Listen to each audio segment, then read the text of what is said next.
હૈદરાબાદના જંગલોમાં પશુ પ્રાણીઓનો આક્રમણ કોઈને સંભળાતો નથી.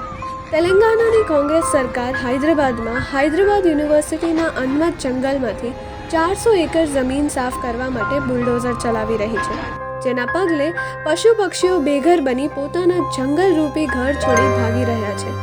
પક્ષી અને પ્રાણીઓના આક્રમણથી જીવદયા પ્રેમીઓનું કાળજું કપાઈ રહ્યું છે, પણ વિકાસના નામે વિનાશનું બુલડોઝર લઈ નીકળી પડેલ સરકારને આ અબોલા પશુ પક્ષીઓનો અવાજ ક્યાંથી સંભળાશે?